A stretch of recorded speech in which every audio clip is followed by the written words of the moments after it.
Hi, welcome to the Vergas Show. I'm Sherry Hansen. Thanks for joining me today. I'm with Anthony Solon. Anthony, thank you for joining me today. We're outside the fire department. You got all your fire gear on. Anthony, what's your title at the fire department? I'm currently the assistant chief of the department. All right, well, I know the fire department has been volunteering since 1905. That gives us 110 years of volunteers. And I know that your grandfather was one of the volunteers for the fire department. What does that mean to you when you think of all those people ahead of you that volunteered on the fire department? Oh, I think they've paved us a pretty good road for our department. We have a great department here in Vergas. A lot of community support, stuff like that. So right, and I think a lot of that has to do with the forefathers of establishing that. And I think with that, though, what I think about is how have things changed? Oh, quite dramatically. As you notice, we have a very nice fire station as well. Our equipment's getting better and better, and yeah, there's a lot of things that have changed. Safety. Well, and I imagine a lot of it is training. What goes into a training for a fireman today? Oh, there's a lot of training. Training never ends. It's just about, you're not training for yourself, but you're also training for the other guys that are with you too, and just actually for the people that you're out there to help. So. And when I think of, like I mentioned, your forefather, my dad was a fireman and my brother was a fireman, they probably didn't have the training hours, but I think with our times changing in that and more equipment that's become available and more expected from the firemen, you guys just have to put more into it. Oh, yes. The commitment level is always getting higher and higher, but so are the emergencies and situations. So we want to be the best prepared we can. So. Well, and especially in our area, we got more people around. Oh, yeah. And then summer hits, and it's like, wow. Yeah, so, they're there. Yeah. Anthony, right now, are you guys looking for people to be on the fire department? We're always looking for people to be on the fire department, as far as the rescue squad as well. And pretty much every Wednesday we're here. So swing on in or talk to one of the local fire rescue people and get an app or answer any questions that you may have and get you on the board. Right. Well, that sounds really exciting, but I think what's really exciting is what's standing behind us here, and that is the new fire truck. I mean, I am impressed. Tell me the story. Oh, that's a 2015 custom chassis, a fire truck built by Custom Fire out of Osceola, Wisconsin. Kind of went into it, well, it's been a couple years back, and kind of rotation with the trucks, you kind of want to get rid of them when they're still worth something, plus you have to keep the newest and most maintained and everything for the truck. So okay, I have a question though. Okay, where do you sell a fire truck at? It's a good question. Apparently, not many people in Vergas want to buy our other ones, no. So they do have a lot more sites on the internet now. That's what we use. We use the company called Brindley Fire out of. God, I don't know. It's down south somewhere. I think maybe Louisiana. I don't know. But they help us out tremendously. Went from, hey, we got 2 trucks here that we want to sell and see what we get for them, to about a month down the road, hey, they're both gone. Really? So, yeah, one went to Arkansas and one went to Missouri. So drove them both out of here. So. That's really cool. And so those trucks you got rid of, and so then that made it more feasible for the truck that you have behind us. Absolutely. It was a long-term plan. Got rid of 2 trucks, got this one.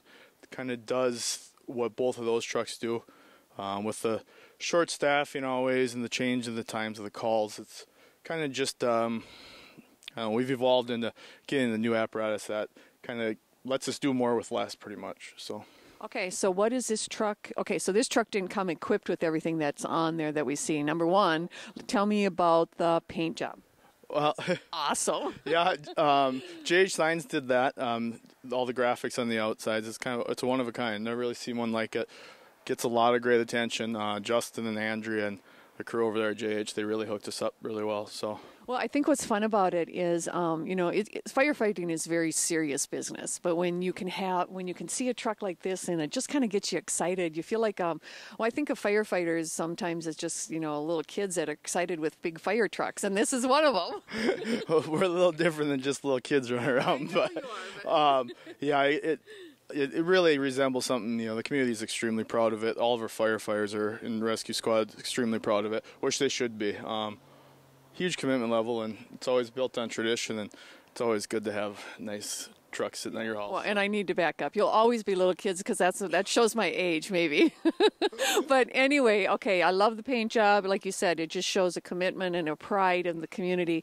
Tell me about the truck. I'm sure it doesn't come equipped with all the equipment that you ended up having to put on it. Oh, no.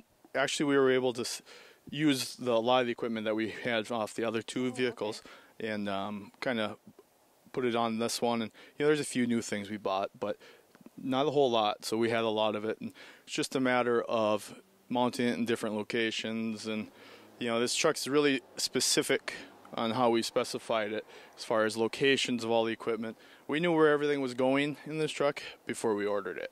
Okay, so that's some long-term planning right there. Big time. Yeah. And so, okay, you the fire call comes in, and you come in, and how do you determine what trucks you jump into? Oh, that's always that's firefighter secret. No, no, we do have our standard operating guidelines that we follow, and different calls warrant different trucks, different orders that they're released, stuff like that. And so would this truck go out on every call? About 95% of them. Okay. A lot for our fires and rescues, motor vehicle accidents, things like that, injury accidents. It's first truck out the door. So. Okay. Mm-hmm. And so then, tell me about your territory and maybe the townships that got involved with this. Oh yes, CDH Vergas is Canada, Dora, Hobart, and the city of Vergas. We're an association, so equal ownership for the fire department through those four entities. So they're all on board as well. So. Yeah. Anthony, I've had different people ask me at different times about training exercises and things that you do in the community. How do you determine those? Oh, well, as far as... It's like, okay, say they have an old house that they want to burn down. Yeah, that's not as easy as it used to be, but we're always looking for houses to train in. We can help you possibly get rid of the house, down the way. We don't really like to just come and set them on fire, and that kind of, we're not in that business to set and burn stuff down. But if there's the possibility for training in it, we can absolutely help you out one way or another, or at least point you in the right direction. So. Okay, and I'm going to ask you because I always tend to think, oh, it's spring, it's time to burn the ditches. Give me some insight on that. I wouldn't suggest it. Extremely dry this year, and it's only going to get worse. Right. Unless we receive a large amount of rainfall, we're going to have a really, really, really dry spring. No snowfall, significant snowfall through the winter to pack the grass down or anything like that. So a little fire will get out of hand really quick, and then you get to see us. So. Well, and the thing of it is I think it's just a good awareness for everybody because I don't think a lot of people, unless they have that experience that the fire department does have, realizes how fast it gets out of hand. Oh, absolutely. And, the condition has changed by the hour. So you have to get a burning permit from local, burn. Does the Vergas Hardware have burning permits? Do, yep. Okay. And then you have to call it in. Every day. They're good for 3 days. Has to be a valid permit, and they give you a confirmation number, so you have to call it in every day. And what that does is goes up on a map down at County Dispatch, and then notifies us. So it's not like we're running out there for nothing, kind of thing. So. Okay. And so then, if you do not have a burning permit, get a bill. You get a bill. You get the bill from the fire department. Well, Anthony. Probably a fine from the cop. So who knows? Okay. Well, I appreciate all that you at the Firemen do for our community, and I just really am excited about your new truck. You guys have worked hard, and you deserve it. So thanks for joining us today, Anthony. Thank you. All right. You have a good day in Vergas.